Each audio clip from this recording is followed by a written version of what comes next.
بسم اللہ الرحمن الرحیم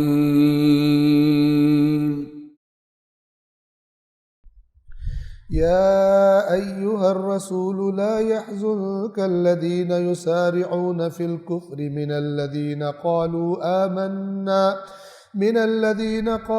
آمنا بأفواههم ولم تؤمن قلوبهم ومن الذين هادوا سماعون للكذب سماعون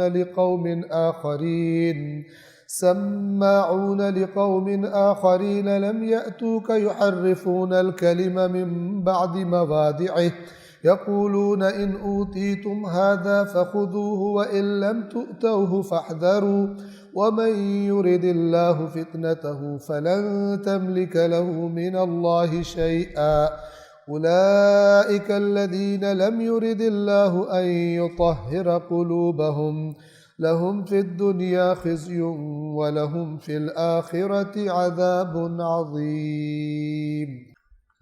یہ بھی اپنی تورات پر ایمان رکھتے ہیں، اس کا حکم نہیں کر رہے، کہتے ہیں چیک کرو اگر وہاں سے کوئی چیز ملتی ہے وہاں سے لے لو۔ یہ بتا رہے کہ بے ایمان ہے، نہ تورات کو مانتے ہیں، یہ اپنے آپ کو مانتے ہیں، اپنی خرابیاں کرنا چاہتے ہیں۔ ہاں چاہتے ہیں کہ نام دین کا بن جائے تاکہ دین بھی رہے اور دنیا بھی چلتی رہے، ٹھیک ہے نا۔ جیسے کچھ لوگ آتے ہیں مولانا صاحب یہ کام میں نے کرنا ہے، تو مولانا صاحب نے آگے سے کہا کہ نہیں یہ جائز نہیں ہے، انہوں نے کوئی طریقہ نکالے نا۔ آپ بھی کہتے ہیں اسلام میں ہر چیز کا حل موجود ہے، اسلام میں حرام کو حلال بنانے کا تھوڑا حل موجود ہے۔ کچھ کریں پلیز، کچھ کریں۔ یہ یہودی کچھ کر دیتے تھے، جب مالدار بندہ آتا تھا کہتے تھے ٹھیک ہے کچھ کرتے ہیں، آپ کچھ ٹائم دیں اور کوئی تھوڑا چندہ بندہ دیں، سیٹنگ کر لیتے ہیں۔ جیسے جائے نا کچھ پیروں کے بعد کہتے ہیں کہ یہ آپ کا کام بڑا سخت ہے، 20 بکرے لگیں گے اس پر، 20 بکرے، اور وہ بھی اس فراڈ میں آ کے پتہ نہیں 20 بکرے اور 30 بکرے کر رہا ہوتا ہے۔ اگر یہ تمہیں دے دی، اگر تمہیں یہ مل جائے تو لے لو، اور اگر یہ نہ ملے تو فاحذروا، پھر بچو، دوری اختیار کرو۔ اب اللہ فرما رہا ہے، غور سے سنیے، وَمَن يُرِدِ اللَّهُ فِتْنَتَهُ، جس کو اللہ نے فتنے میں ڈالنے کا ارادہ کر لیا، فَلَن تَمْلِكَ، میں نے آپ کو معنی بتایا تھا، تو پھر ہرگز کبھی بھی اے رسول فَلَن تَمْلِكَ لَهُ مِنَ اللَّهِ شَيْئًا، پھر تو اب کوئی اختیار نہیں رکھتا کہ اس کو بچائے اللہ سے۔ سمجھنے والی بات کہ اب غور سے سنیں، آپ کے ذہن میں سوال ہے اللہ نے جس کے فتنے کا ارادہ کر لیا کیا مطلب ہے؟ زبردستی نہیں۔ آیت میں جب تدبر کیا جاتا ہے تو اللہ اگر زبردستی کرے تو سزا دینا انصاف ہے؟ نہیں، جب تک کہ خود اختیار سے خرابی نہ کی ہو۔ یہ خدا اپنا قانون بتا رہا ہے کہ انہوں نے جو رویہ اختیار کر لیا ہے 2 نمبریاں کرنے کا اور تحریف کرنے کا، اس کا رزلٹ میں نے جو رکھا ہوا ہے وہ فتنہ ہے، اور کیونکہ انہوں نے یہی رویہ اختیار کیا جس کے نتیجے میں انہوں نے جہنم میں جانا ہے، تو اب اللہ نے بھی اللہ کے اس ارادے کی زد میں آ گئے جو 2 نمبروں کے بارے میں خدا کا ارادہ ہے، اور جس کے بارے میں خدا یہ ارادہ کر لے، آپ بھی اب اس کے بعد کہیں کہ اللہ ان کو چھوڑ دے، تو اے رسول فَلَن تَمْلِكَ، تیری ملکیت میں کچھ نہیں ہے، لَهُم مِّنَ اللَّهِ شَيْئًا، ان کے لیے اللہ کے پاس کچھ بھی چیز، کوئی اختیار نہیں ہے آپ کا کہ آپ ان کو چھڑوا لیں۔ یہ قرآن یہ ہے،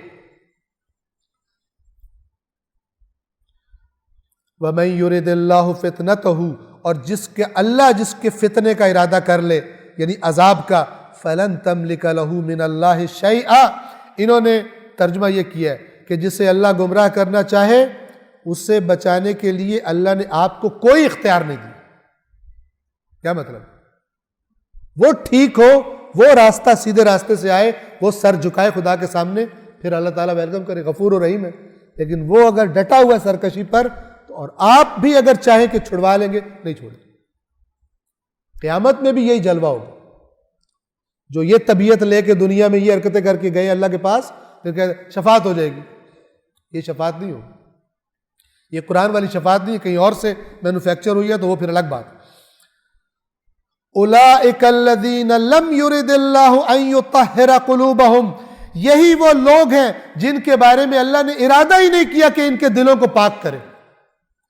کیا مطلب؟ ان کے دلوں میں جو بیماری ہے جب تک خود اس کی فکر نہ کرے یہ رہے گی، پاک نہیں ہو سکتی. اس صفت والے کے دلوں کو اللہ نے پاک نہیں کرنا، یہ کہہ رہا ہے اللہ نے ارادہ ہی نہیں کیا کہ ان کے دلوں کو پاک کرے. لہم فی الدنیا خزی، دنیا میں بھی ان کے لیے رسوائی ہے. وَلَهُمْ فِي الْآخِرَةِ عَذَابٌ عَظِيمٌ، اور ان کے لیے آخرت میں بھی بڑا عذاب ہے. آج کا درس یہاں پہ تمام. آپ سے ریکویسٹ کروں گا، دیکھیے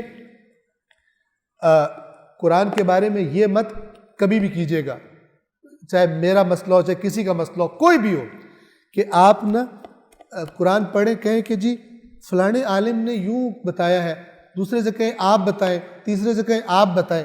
یہ نہیں ہے طریقہ. طریقہ کیا ہے؟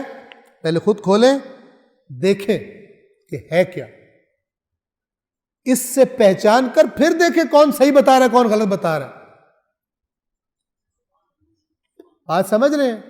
اگر آپ نے یہ رکھا نا کبھی، مثلا فرض کریں آپ ایک آیت سنتے ہیں، آپ کہتے ہیں یار یہ تو بڑا سخت ہے، ہمارے وہ بڑے اچھے مولانا، ان سے پوچھتا ہوں جا کے، ان سے جا کے پوچھیں گے، وہ کہیں گے آپ ٹھیک ہے.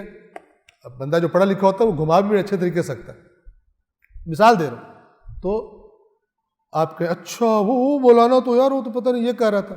یہ وہ مولانا نہیں کریں آپ، پہلے دیکھیں قرآن میں لکھا کیا ہے، کمپریہینڈ سمجھنے کی کوشش کریں. اس کو ایک ترجمہ دیکھیں، دو ایکوریٹ ترجمہ دیکھیں، اس سے کیا تصویر آتی ہے ذہن میں، اس کے بعد دیکھیں کون ٹھیک ہے بندہ کون غلط ہے. قرآن کو معیار بنائیں. قرآن معیار بن سکتا ہے، قرآن ہی معیار ہے.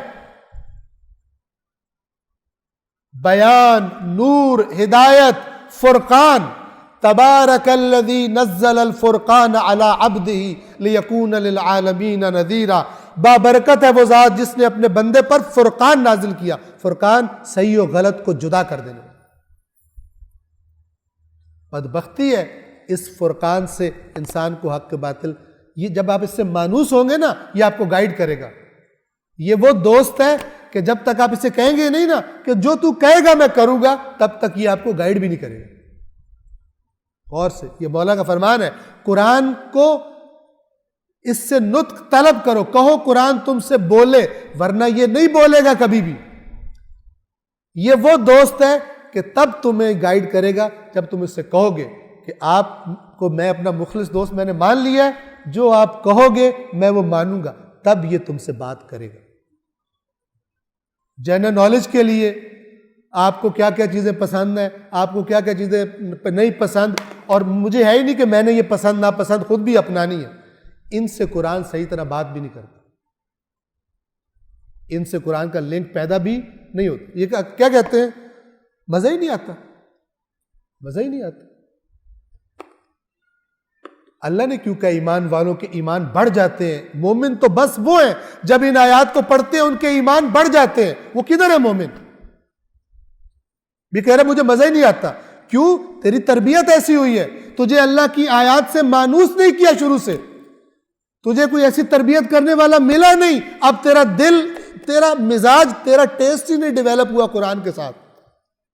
تیرا شاعری کا ٹیسٹ ہے، تیرا سر کا ٹیسٹ ہے، خطابت کا ٹیسٹ ہے، حق کا ٹیسٹ ہی نہیں، قرآن کا ٹیسٹ نہیں تیرا.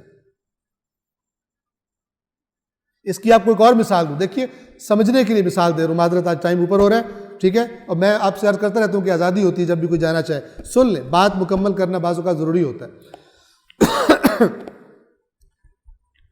ایک ہے فضائل اہل بیت، ایک ہے تعلیمات اہل بیت. آپ بتائیں کس کا مزہ سننے کا زیادہ آتا ہے؟ جی کیوں؟ اگر وہ بھی اہل بیت کی چیز ہے اس کا مزہ کیوں نہیں آتا؟ وہ بیان کرنے والا اچھا کیوں نہیں لگتا؟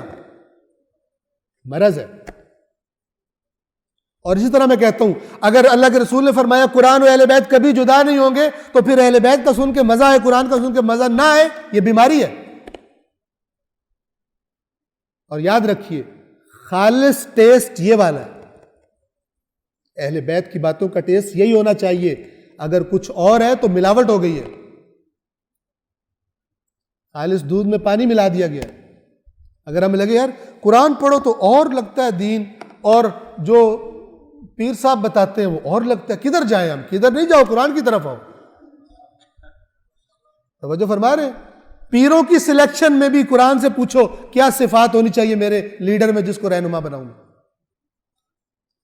اس کے لب و لہجے کو اپنانے کی تب پھر مسائل، ورنہ یوں ہی گنگا بہتی رہے گی الٹی جیسی بہ رہی. ہم کدھر جائیں. بہت سارے لوگ جی کہتے ہیں او جناب تسی آتے ہو تو کچھ اور کہتے ہو، وہ فلانے صاحب آتے ہیں وہ اور کہتے ہیں، ہم کدھر جائیں غریب. تم قرآن کی طرف آؤ غریب، تم نہ کسی کی بات سنو. تمہیں خدا نے اتنی بڑی دولت دی ہے، تم کیوں کہہ رہے ہو ہم غریب کہاں جائیں.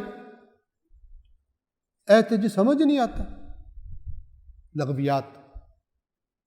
پروردگار عالم سے دعا ہے پروردگار قرآن کریم اور محمد و آل محمد کے صدقے اللہ تبارک و تعالیٰ کی کتاب اور محمد و آل محمد کے فرامین کو سنجیدگی کے ساتھ پڑھنے سمجھنے اور ان پر عمل کرنے اور اپنی اولادوں کی بھی انہی کے سائے میں تربیت کرنے کی ہم سب کو توفیق عطا فرمائے. اللہ العلی العظیم.